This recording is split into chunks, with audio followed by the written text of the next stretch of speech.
આ સમજૂતીમાં સ્વાગત છે. ચાલો જોઈએ કે શા માટે સફળ રોકાણ ખરેખર એકદમ સરળ અને શિસ્તબદ્ધ પ્રક્રિયા છે. શું તમે ક્યારેય વિચાર્યું છે કે મોટાભાગના રોકાણકારો બજારના સરેરાશ વળતર કરતાં હંમેશા પાછળ કેમ રહી જાય છે? આ બિહેવિયરલ ગેપ જુઓ. તે સ્પષ્ટ બતાવે છે કે આપણો પોતાનો માનવ સ્વભાવ જ આપણો સૌથી મોટો આર્થિક દુશ્મન છે. એટલે કે અસલી સમસ્યા બજાર નથી, પણ આપણી પોતાની લાગણીઓ છે.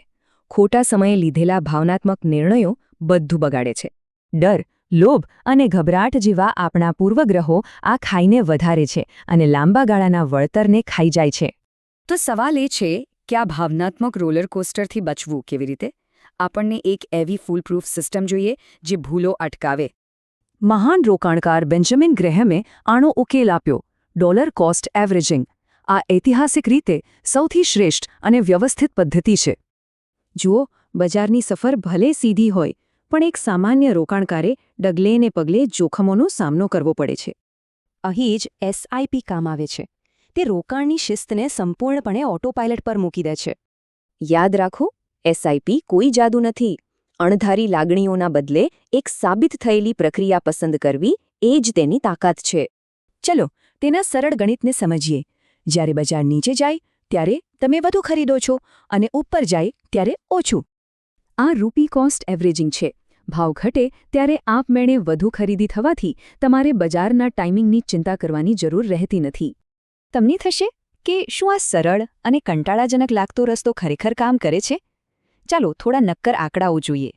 છેલ્લા 30 વર્ષના આંકડા જુઓ. મોટાભાગના વૈશ્વિક બજારોમાં એસઆઈપીના રિટર્ન્સ એકસાથે કરેલા રોકાણ કરતાં હંમેશા વધુ જ રહ્યા છે.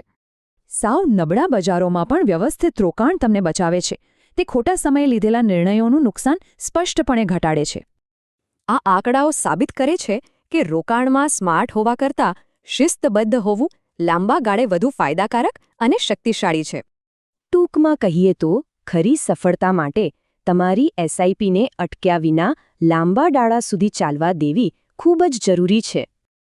યાદ રાખો, સમસ્યા ક્યારે એસઆઈપી હોતી નથી. અસલી સમસ્યા ડર કે લોભને કારણે રોકાણમાં પડતો વિક્ષેપ છે. બજારો હંમેશા અણધાર્યા રહેશે, અને બરાબર એટલે જ તમારી રોકાણ પ્રક્રિયા એકદમ સાતત્યપૂર્ણ હોવી જોઈએ. આના માટે આપણે આપણી વિચારસરણી બદલવી પડશે. સાચા અર્થમાં વ્યવસ્થિત રોકાણ એ ખરેખર એક આજીવન સફર છે. તો હવે એક જ સવાલ રહે છે: જો એસઆઈપી બંધ કરવાનો શ્રેષ્ઠ સમય ક્યારે નથી, તો તમે શરૂ ક્યારે કરશો?